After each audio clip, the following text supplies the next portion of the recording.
Let's talk about your narc partner and finances. One thing I want to remind you, if you have forgotten, their money is not your money. That's why I keep on telling you to look for money. You know why?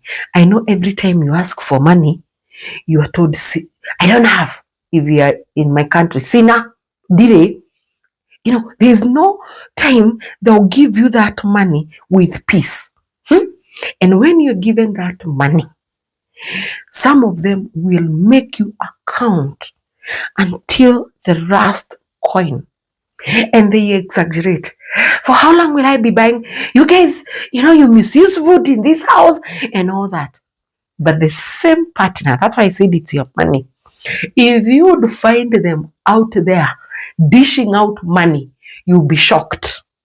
If there is a neighborhood group, someone or cousins group, someone has passed on, they'll be the first one, to write their name, and they'll give a lot of money they had said they don't have. Okay?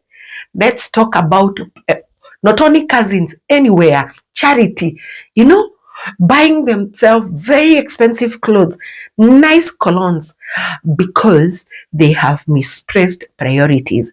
You know why? It's because of image. And they have something I call money wound. Read about it. That wound is soothed by money. So they present it indifferent. There are those who give people out there. So their image, it's like dopamine. It's like it makes them high when they give everyone. And everyone is like, oh, even in church when they're giving a lot of money or wherever. You know what? When people say thank you, that's a drug to them that takes them high. Others, they're so stingy. They want now to have that money. You have seen a partner who hides money all over. They have said they don't have, but you'll find money hidden in very weird places, inside the socks, I don't know where in the house, just for them to see money, because they have a wound.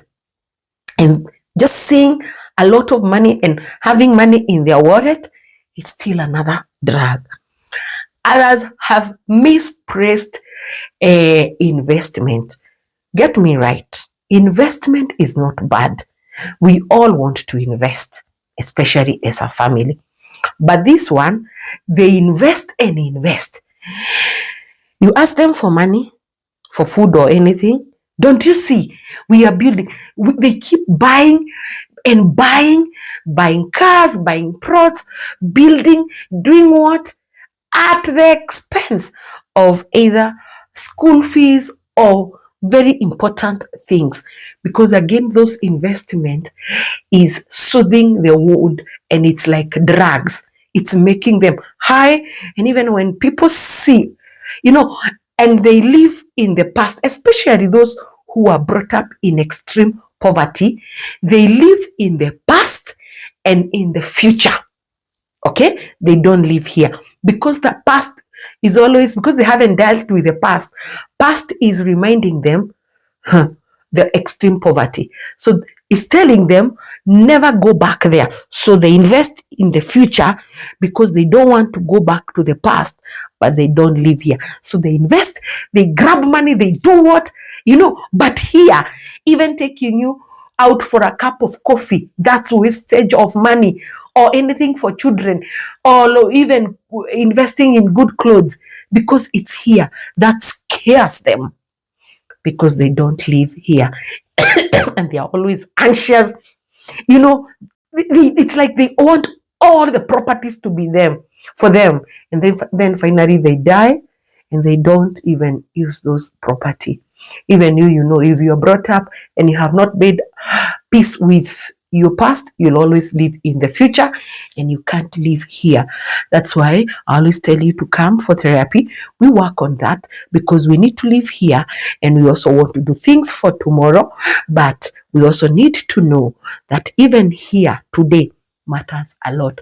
Therapy works.